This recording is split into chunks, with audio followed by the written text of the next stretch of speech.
Hi friends, തൊൽഹത്താണ്. ഇന്ന് നമ്മൾ കാണിക്കുന്നൊരു BS3 വണ്ടിയാണ്. BS3 വണ്ടി നമ്മുടെ അടുത്തേക്ക് വന്നത് വണ്ടി വലിക്കുന്നില്ല, ജസ്റ്റ് കാർബറേറ്റർ ട്യൂൺ ചെയ്ത് തരുമെന്ന് വെച്ചിട്ടാണ് നമ്മളേക്ക് വരുന്നത് കേട്ടോ. കാരണം വണ്ടി വലിക്കുന്നില്ല എന്നുള്ളത്. ഇത് നമ്മുടെ അടുത്തേക്ക് തൊട്ടടുത്ത് തന്നെ മാവൂർ എന്ന് പറഞ്ഞ സ്ഥലത്തു നിന്നാണ് നമ്മൾ ഈ വർഷം വണ്ടി വരുന്നത്. അപ്പം ഈ വണ്ടി എന്താണ് സംഭവിച്ചതെന്നുള്ളൂ, എന്തൊക്കെയാണ് പ്രശ്നങ്ങൾ നിങ്ങളോട് ഞാൻ പറയാൻ പോകുന്നത് കേട്ടോ. കാരണം ഇത് നമ്മൾ ഡീകംപ്രഷൻ സെറ്റ് ചെയ്തതാണ് വണ്ടി. ഡീകംപ്രഷൻ സെറ്റ് ചെയ്തെന്ന് പറഞ്ഞാൽ ഇതിനുള്ളിലുണ്ട്, കാണുന്നില്ല. അപ്പോൾ ഡീകംപ്രഷൻ സെറ്റ് ചെയ്തു. അതിൻ്റെ ഡീകംപ്രഷൻ്റെ സ്വിച്ചോ കാര്യങ്ങളോ കേബിളോ ഒന്നും കണക്ട് ചെയ്തിട്ടില്ല. ഇത് കസ്റ്റമർ പോയത് ചെറിയൊരു ടാപ്പ് ആൻഡ് നോയ്സ് എന്ന് പറഞ്ഞിട്ടാണ്. അപ്പം ഞാൻ ആദ്യം നിങ്ങളോട് എൻ്റെ കസ്റ്റമേഴ്സിനല്ല, എൻ്റെ വ്യൂവേഴ്സിനോട് എനിക്ക് പറയാനുള്ളത്, ഈ ടാപ്പ് ആൻഡ് നോയ്സ് ചെറിയ രീതിയിലൊക്കെ നമുക്ക് അവോയ്ഡ് ചെയ്യാം. അതല്ലെങ്കിൽ ലൈമ് പണിയാൻ പോയി കഴിഞ്ഞാൽ പൈസൻ്റെ മുകളിൽ പൈസ പോണ വഴി കാണൂല. കാരണം ഒരു വർക്ക് എടുത്താൽ ചിലപ്പോൾ ആ വർക്ക് നെഗറ്റീവായിട്ട്, മിക്കവാറും വണ്ടിയിൽ നെഗറ്റീവായിട്ടാണ് വരുന്നത്.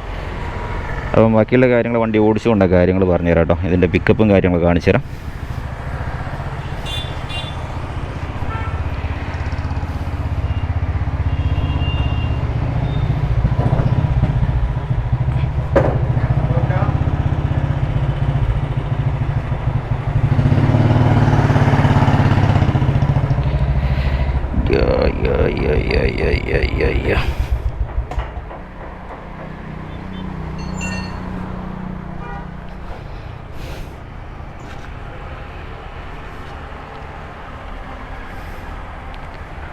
പക്ഷെ ഇത് നോക്കേ,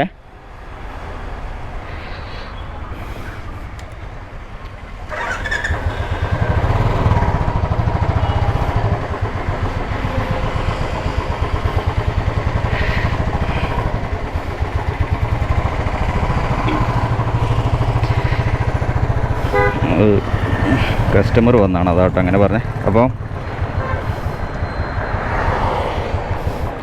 ഈ വണ്ടി BS3 വണ്ടിയാണ്. അത്യാവശ്യം നല്ല വൃത്തിയുള്ള, ടച്ചപ്പൊക്കെ ചെയ്ത് അത്യാവശ്യം വൃത്തിയുള്ള വണ്ടിയാണ്. എപ്പോഴും ഞാൻ എല്ലാ കസ്റ്റമറോട് പറയുന്ന വണ്ടികൾ ആണ് BS3 വണ്ടിയാണ് നല്ല വണ്ടി എന്നുള്ളത്. പക്ഷെ എന്തോ ഈ വണ്ടി ചുരുക്കി പറഞ്ഞാൽ ഒരു ഉൾക്കാൻ തേച്ച പാണ്ടിയായിരുന്ന അവസ്ഥയിലായിപ്പോയി. കാരണം ഇതിന് ഇവന്മാർ ചെയ്തേക്കുന്ന പണി എൻ്റെ അടുത്ത് ബില്ല് കാണിച്ചു തന്നു. 1500 രൂപേൻ്റെ ബില്ലുണ്ട്. ബില്ല് കാണിച്ചു തന്നിട്ടും ഓൽക്ക് ഈ വണ്ടിയുടെ പെർഫോമൻസ് അങ്ങ് പോയി കിട്ടി. അതാണ് സംഭവിച്ചത്. ടാപ്പ് ആൻഡ് നോയ്സ് ഉണ്ടായിരുന്നു, ചെറിയ നോയ്സ് ഉണ്ടായിരുന്നു. അത് ചെറുങ്ങനെ പോയി എന്നാണ് പറഞ്ഞത്. അത് ശബ്ദമില്ല, കാരണം അത് ടാപ്പ് ആൻഡ് നോയ്സ് അല്ലായിരുന്നു, 5/8 നോയ്സ് ആയിരുന്നു. അപ്പം ഇതിൽ ചെയ്തേക്കുന്ന വാൽവ് ഗൈഡ് അടിച്ചു. ഗൈഡ് അടിച്ചൊരു നെഗറ്റീവ് പറയുന്നുണ്ട്. ഗൈഡൊക്കെ നല്ല ടൈറ്റാണ്. അപ്പോൾ നിങ്ങൾ വണ്ടി വാൽവ് ഗൈഡ് അടിച്ച് കൊണ്ടുവന്നതിന് ശേഷം കുറച്ച് ഓടി സ്റ്റാർട്ട് ചെയ്ത് ഓടിയതിന് ശേഷം കിക്കൊന്ന് ജസ്റ്റ് ഒന്ന് സ്റ്റാർട്ടാകാതെ കിക്ക് ചെയ്ത് നോക്കുക.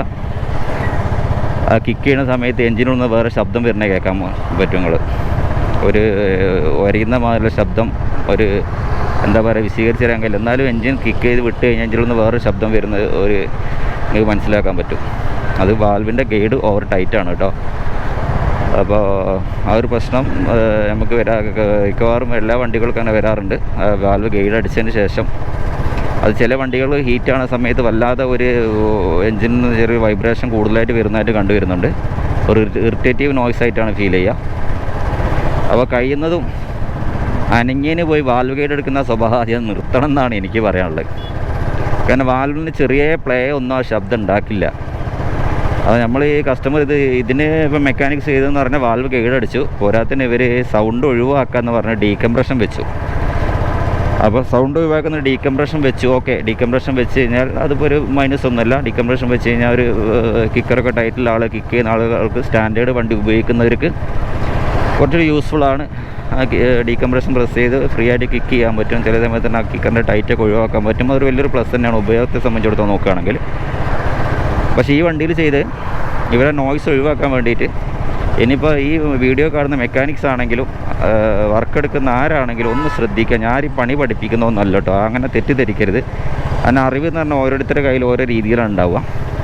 അപ്പോൾ എൻ്റെ അറിവാണ് ഷെയർ ചെയ്യുന്നത്. അറിയാത്തവർക്കായിട്ടുള്ള കാര്യങ്ങൾ മനസ്സിലാക്കിയിട്ട് വർക്ക് എടുത്ത് മുന്നോട്ട് പോകാൻ നോക്കുക എന്നുള്ളതാണ് എനിക്ക് പറയാനുള്ള കാര്യം. എന്നാൽ കസ്റ്റമറെ നമുക്ക് നഷ്ടപ്പെടില്ല. പിന്നെ അതുകൊണ്ട് ആ വണ്ടി കൊണ്ട് പൈസ തരുന്ന ആളുകൾക്ക് സാറ്റിസ്ഫൈഡും ആയിരിക്കും എന്നുള്ളതാണ്. തുടക്കത്തിൽ ചിലപ്പോൾ ചില സംഖ്യ ബില്ല് കേൾക്കുമ്പോൾ ആൾ ഞെട്ടുമെങ്കിലും അങ്ങനെയാണല്ലോ. പക്ഷേ പൈസ നിങ്ങൾ എത്ര വാങ്ങിച്ചു കഴിഞ്ഞാലും ആ ഒരു റിസൾട്ട് ആ ഒരു വണ്ടിയിൽ ഉണ്ടാക്കാൻ കഴിഞ്ഞാൽ അതാണ് ഏറ്റവും വലിയ മെച്ചം, ബെനിഫിറ്റ്. കാരണം വണ്ടി ആ വർക്കോ കംപ്ലയിൻസ് തീർന്നാലും സമാധാനമെങ്കിലും കസ്റ്റമറിനുണ്ടാവും. അത് ഇത്രയും പൈസ മുടക്കിയിട്ട് വണ്ടി വലിക്കുന്നുമില്ല, പ്രശ്നം തീർന്നിട്ടുമില്ല. അങ്ങനെ കുറച്ച് വണ്ടികളെ അടുപ്പിച്ച് എൻ്റെ അടുത്തേക്ക് വരുന്നുണ്ട്. അതിൻ്റെ അടിസ്ഥാനത്തിലാണ് ആ വീഡിയോ ചെയ്യുന്നത്.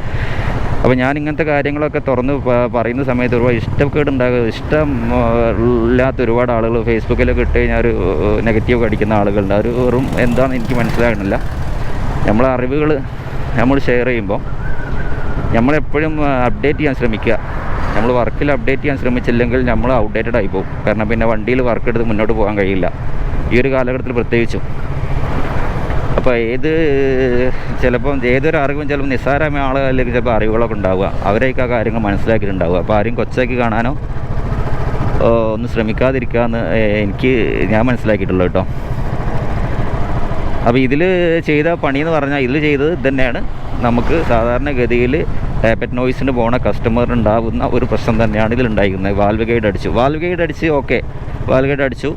വാൽവ് ഗൈഡ് കംപ്ലയിൻറ്റ് ഉണ്ടായിരുന്നോ എന്ന് എനിക്കറിയില്ല. കാരണം ആ വാൽവ് ഗൈഡ് അടിക്കുന്നതോടുകൂടി നെഗറ്റീവ് റിസൾട്ടാണ് മിക്കവാറും വണ്ടികളിൽ വരുന്നതെന്നാണ് എൻ്റെ എക്സ്പീരിയൻസിൽ എനിക്കുള്ളത്. അങ്ങനെ വണ്ടി ചൂടായി കഴിഞ്ഞാൽ വേറൊരു നോയ്സ് വരിക എന്നുള്ളതൊക്കെ കണ്ടുവരുന്നുണ്ട്. അത് പിന്നെ ഒരിക്കലും ഒരു മെക്കാനിക്സിനെ കുറ്റപ്പെടുത്തില്ല. കാരണം മെക്കാനിക്സ് ആ ഒരു കാര്യം വൃത്തിയാക്കാൻ വേണ്ടിയിട്ടായിരിക്കും. പിന്നെ മെക്കാനിക്കിന് പൈ ചാരാനും പറ്റില്ല, കാരണം അത് ലെയ്ത്ത് വർക്കേഴ്സിൻ്റെതാണ്, അത് പ്രോപ്പറായി ചെയ്യുക എന്നുള്ളത്. വാൽവ് ഗൈഡൊക്കെ പ്രോപ്പറായിട്ട് ഒറിജിനൽ വാൽവ് ഗൈഡ് വെച്ച് എങ്ങനെയാണ് ചെയ്യുക എന്നുള്ളത് ഞാൻ ചെയ്തെന്ന് കാണിച്ച് തരുന്നുണ്ട്. കാരണം എനിക്കിപ്പോൾ സമയം കിട്ടാത്തതുകൊണ്ട് കുറച്ചുകൂടി കൂടെ വെയിറ്റ് ചെയ്യണം. അപ്പം മിക്കവാറും ലെയ്ത്ത് വർക്ക് ചെയ്യുന്ന ആളുകളാണെങ്കിൽ നെഗറ്റീവായിട്ട് എന്നോട് കൂടുതൽ ശത്രുതയില്ലെന്ന് എനിക്ക് തോന്നുന്നു കേട്ടോ. കാരണം എല്ലാ ലെയ്ത്ത് വർക്കേഴ്സും അങ്ങനെയൊന്നും ഞാൻ ഒരിക്കലും പറയുന്നില്ല. അതിൽ നല്ല ആളുകൾ വൃത്തി പഠിക്കുന്ന ഒരുപാട് ആളുകൾ ഉണ്ട്, അവർക്കൊന്നും ഇതൊരു ബാധകമല്ല. പിന്നെ തോന്നിയ പോലെ പണിയെടുത്തിട്ട് തോന്നിയ പോലെ പൈസ വാങ്ങിയേക്കുന്ന ആൾക്കാരുണ്ട്. അവർ കുറ്റപ്പെടുത്തിക്കോട്ടെ, അവർക്ക് ഉള്ള വരുമാനം നഷ്ടപ്പെടുമ്പോൾ അവർക്കൊരു വേദന ഉണ്ടാവുമല്ലോ. അവരെ കള്ളത്തരങ്ങൾ ഒരാൾ വിളിച്ചു പറയുമ്പോൾ അവർക്കൊരു വേദന ഉണ്ടാവും. അതിപ്പോൾ ഞാനത് ബോധർ ചെയ്യുന്നില്ല.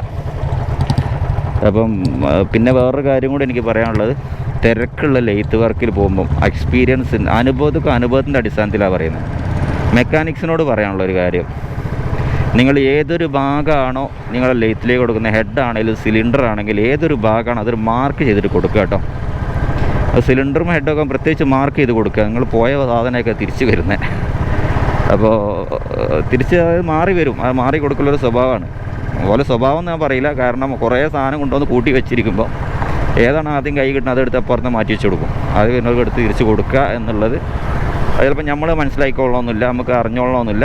അപ്പോൾ അതുകൊണ്ട് മാറിപ്പോകുന്ന ഒരു പ്രവണത നല്ല രീതിയിൽ ലെയ്ത്ത് വർക്കിലുണ്ട്. അത് തിരക്കുള്ള ലെയ്ത്ത്, നല്ല തിരക്കാണെങ്കിൽ ആ സാധനങ്ങൾ മാറ്റി കൊണ്ടുവന്ന് ഫിറ്റ് ചെയ്യണ രീതി അതൊന്നും മെക്കാനിക്സുമായിട്ട് യാതൊരു ബന്ധപ്പെട്ടല്ല. മെക്കാനിക്സ് ഒരു വർക്ക് നന്നാണെന്ന് വിചാരിച്ചിട്ട് തന്നെയാണ് വർക്ക് എടുക്കുന്നത്. ലെയ്ത്തിലേക്ക് കൊടുക്കുമ്പോൾ അവർ ചെയ്യുന്നുണ്ട്.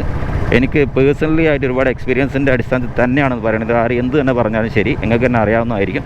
ആ ഒരു കാര്യം പ്രത്യേകം ശ്രദ്ധിക്കുക കേട്ടോ, എല്ലാവരും ശ്രദ്ധിക്കുക. നമ്മൾ മാർക്ക് ചെയ്ത് കൊടുക്കുക, നമ്മളെ പാർട്സ്, നമ്മളെ സാധനങ്ങൾ മാർക്ക് ചെയ്ത് ആ സാധനം തിരിച്ചു വരുന്നത് അത് തന്നെയാണോ നോക്കുക. അതെങ്കിലും ചെയ്യാൻ ശ്രമിക്കുക എന്നാണ് എനിക്ക് പറയാനുള്ളത്. പിന്നെ ഇതിൽ ചെയ്തേക്കുന്ന കാര്യം ഞാൻ പറഞ്ഞല്ലോ, ഈ വണ്ടി ഇപ്പോൾ നോക്കുക. വണ്ടി ഇപ്പോൾ അത്യാവശ്യം സാധാരണ ഒരു ക്ലാസിക് വലിക്കുന്ന വയറിൻ്റെ വണ്ടി വലിക്കുന്നുണ്ട്. പ്രശ്നങ്ങളൊക്കെ സോൾവ് ചെയ്തിട്ടുണ്ട്. പിന്നെ ഇതിൽ ചെയ്ത വേറൊരു കാര്യം, ഹെഡ് അയച്ച് ക്ലീൻ ചെയ്ത് സ്പാർക്ക് പ്ലഗൊക്കെ അതേമാതിരി ഇട്ടു. സ്പാർക്ക് പ്ലഗിൻ്റെ ഗ്യാപ്പൊക്കെ ഫുള്ള് എടുത്തെടുക്കുക. അപ്പോൾ ഒരു സ്പാർക്ക് പ്ലഗിൻ്റെ ഗ്യാപ്പ് എടുത്തെടുക്കുക, ഒരു സർക്കിളിൽ അങ്ങനെ ഓവറായി കിടക്കുക. എന്താ സംഭവിക്കുക എന്നുള്ള പണി അറിയുന്ന ആളുകൾക്ക് എന്താ ഇപ്പോൾ സംഭവിക്കുക എന്നുള്ളത്, അതൊരു പ്രശ്നമായിരുന്നു. അത് ഹെഡ് അയച്ചു കഴിഞ്ഞാൽ സ്പാർക്ക് പ്ലഗ് അയച്ചിട്ട് ഗ്യാപ്പൊക്കെ ഒന്ന് അഡ്ജസ്റ്റ് ചെയ്യുക. സ്പാർക്ക് പ്ലഗിൻ്റെ ഗ്യാപ്പ് എന്ന് പറഞ്ഞാൽ 0.8 mm ആണ്. ആ 0.8 mm എന്ന് തന്നെ ആ ഒരു രീതിയിൽ തന്നെ സെറ്റ് ചെയ്ത് സ്പാർക്ക് പ്ലഗിൻ്റെ ഗ്യാപ്പ് ഇടാൻ നോക്കുക. അല്ലെങ്കിൽ വണ്ടിക്ക് പെർഫോമൻസിന് നല്ല രീതിയിൽ മാറ്റം വരും, അതിൽ യാതൊരു സംശയമില്ല. പിന്നെ ഇതിൽ ചെയ്തേക്കുന്ന വേറൊരു പണിയെന്ന് പറഞ്ഞാൽ അത് ഓക്കെ. രണ്ടാമത് ചെയ്തേക്കുന്ന ഡീകംപ്രഷൻ വെച്ചിട്ട് ഇപ്പോൾ കസ്റ്റമർ ഞാൻ കാണിച്ചു തരാം. ഇതിൻ്റെ ഒരു വീഡിയോ ഇപ്പോൾ അടുത്തതിൽ പാർട്ടിൽ 2 ഞങ്ങൾ ചെയ്യുന്നത്, പാർട്ടിലും അല്ല അടുത്തൊരു ഷോർട്സ് ആയിട്ട് ചെയ്യുന്നുണ്ട്. വീഡിയോ ചെയ്യാനുള്ള ലെങ്ത് ഉണ്ടാവില്ല, എന്നാലും കാണിച്ചു തരാം. ഇവന്മാരെ ഡീകംപ്രഷൻ്റെ ഫ്ലൈ വെയ്റ്റും സ്പ്രിങ്ങും പിന്നോട് ഒഴിവാക്കി കളഞ്ഞു. എന്തിനാണെന്നറിയോ? ആ ഫ്ലൈ വെയ്റ്റിൻ്റെ സൗണ്ട് ഇല്ലാതാക്കാൻ. അപ്പോൾ ഈ ഫ്ലൈ വെയ്റ്റിൻ്റെ സൗണ്ട് ഇല്ലാതാകുമ്പോൾ തന്നെ വണ്ടി സ്റ്റാർട്ടിങ്ങിൽ ഒരു ശബ്ദം വരാത്തതുകൊണ്ട് നല്ല സൈലൻ്റ് ആയിട്ട് നമുക്ക് ഫീൽ ചെയ്യും. കാരണം ഓട്ടോമാറ്റിക് ഡീകംപ്രഷൻ ചില സമയത്ത് സ്പ്രിങ്ങൊക്കെ ലൂസാകുന്ന സമയത്തോ അല്ലെങ്കിൽ ഒരു തേയ്മാനം കൊണ്ടോ പിന്നെ തേയ്മാനം കൊണ്ടൊക്കെ ചില പ്രൈവറ്റ് നോയ്സ് ഉണ്ടാക്കാറുണ്ട്. ആ പിന്നും സ്പ്രിങ്ങൊക്കെ സെപ്പറേറ്റ് കിട്ടി അത് വാങ്ങിച്ചിടാവുന്നതേ ഉള്ളൂ. അത് വാങ്ങിച്ച് കറക്റ്റായിട്ട് ആ സ്പ്രിങ് സെറ്റ് ചെയ്തിടണം എന്നുള്ളത് ചെറിയൊരു പ്രശ്നമാണ്. അധികമായി കഴിഞ്ഞാൽ ടെൻഷൻ കൂടിക്കഴിഞ്ഞാൽ നല്ല രീതിയിൽ ശബ്ദം വരും. അത് ഒന്ന് ശ്രദ്ധിക്കാൻ മാത്രമേ ഉള്ളൂ. അത് ഇടാവും മാത്രമേ ഉണ്ടായിരുന്നുള്ളൂ. അതങ്ങ് ഊരിക്കളഞ്ഞ് എന്താ സംഭവിച്ചെന്ന് അതും കൂടെ പറഞ്ഞുതരാം. ഇത് ക്ലാസിക്കാണ് വണ്ടി. ഈ ക്ലാസിക്കിന് സെൽഫ് സ്റ്റാർട്ട് ഉണ്ട്. നമ്മൾ ഡീകംപ്രഷൻ ഓൺലി കിക്ക് ചെയ്യുമ്പോൾ മാത്രം ഡീകംപ്രഷൻ ഉപയോഗിക്കുള്ളൂ.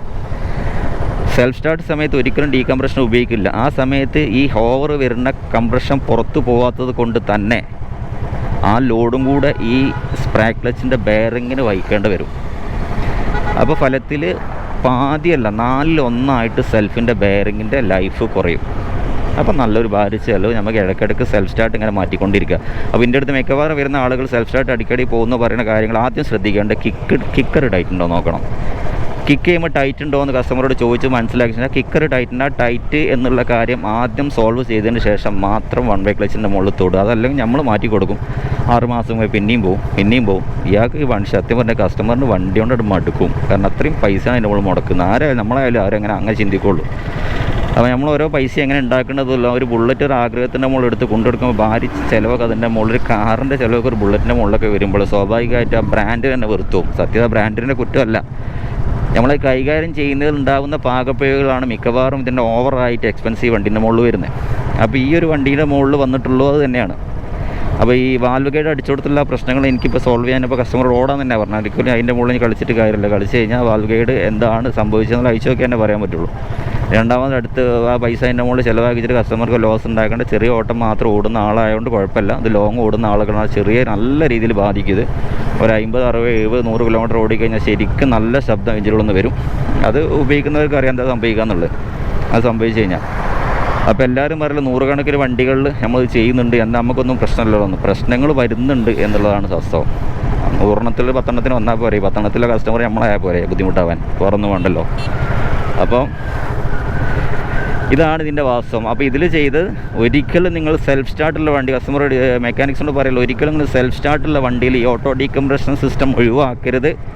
അത് ഒഴിവാക്കി കഴിഞ്ഞാൽ ആ ഒരു കസ്റ്റമർ അതും കൊണ്ട് സെൽഫ് സ്റ്റാർട്ട് മാറ്റി വൺ വേ ക്ലച്ച് മാറ്റി സ്പ്രേ ക്ലച്ച് മാറ്റി അവരങ്ങ് മുടിയും. അപ്പോൾ അതൊന്ന് ശ്രദ്ധിക്കുക. പിന്നെ സെൽഫ് സ്റ്റാർട്ട് അടിക്കടി കംപ്ലയിൻറ്റ് വരുന്ന ആൾ നിങ്ങൾ കിക്കർ അടിക്കുന്ന സമയത്ത് കിക്ക് ചെയ്യുന്ന സമയത്ത് ഓവറായിട്ട് കിക്കർ ടൈറ്റുണ്ടെങ്കിൽ വർക്ക്ഷോപ്പിൽ പോയിട്ട് ആ ഒരു കാര്യം ശരിക്കും അവതരിപ്പിക്കുക. എൻ്റെ കിക്കറും കൂടെ ഓവർ ടൈറ്റ് ഉണ്ട്, അത് പരിഹരിച്ചതിന് ശേഷം മാത്രം നിങ്ങൾ സെൽഫ് സ്റ്റാർട്ട് ഉപയോഗിക്കുക. പിന്നെ സെൽഫ് സ്റ്റാർട്ട് ഉപയോഗിക്കുന്ന സമയത്ത് മാക്സിമം ന്യൂട്രലിട്ട് ഉപയോഗിക്കുക. എന്നാൽ അത് നല്ല ലൈഫ് വർദ്ധിക്കും. പിന്നെ ക്ലച്ച് പ്രോപ്പറായിട്ട് അഡ്ജസ്റ്റ് ചെയ്ത് കൊണ്ടുവയ്ക്കാൻ നോക്കുക. കാരണം അത് നമുക്ക് ഗിയറിലിട്ട് അടിക്കുന്ന സമയത്ത് ഓവർലോഡ് സ്പ്രാക്ക് ബെയറിങ്ങിന് പോകാതിരിക്കാനും സഹായിക്കും കേട്ടോ. അപ്പോൾ ഇത്രയും കാര്യങ്ങളാണ് പറയാനുള്ളത്. പിന്നെ എനിക്ക് ഈ ഒരു കാര്യത്തിൽ പ്രത്യേകിച്ച് എൻ്റെ വ്യൂവേഴ്സിനോട് എനിക്ക് പറയാനുള്ളത്, റോയൽ എൻഫീൽഡ് ബുള്ളറ്റുകൾ ആഗ്രഹത്തിൻ്റെ മുകളിൽ പൈസ എവിടുന്നെങ്കിലും ഒപ്പിച്ചൊക്കെ എടുക്കുന്ന സമയത്ത് നിങ്ങൾ ഈ വണ്ടി എനിക്ക് അങ്ങനെ സൈലൻ്റ് ആവണം ഇങ്ങനെ സൈലൻ്റ് ആവണം, ചെറിയൊരു ടാപ്പറ്റ് നോയ്സ് ഉണ്ടല്ലോ, ചെറിയൊരു അടി ഉണ്ടല്ലോ എന്ന് പറഞ്ഞാൽ അതിൻ്റെ വേക്ക് പോയിട്ട് പണിയെടുക്കാൻ നിൽക്കരുത്. നിങ്ങളെ പൈസ പോകുന്ന വഴി കാണില്ല.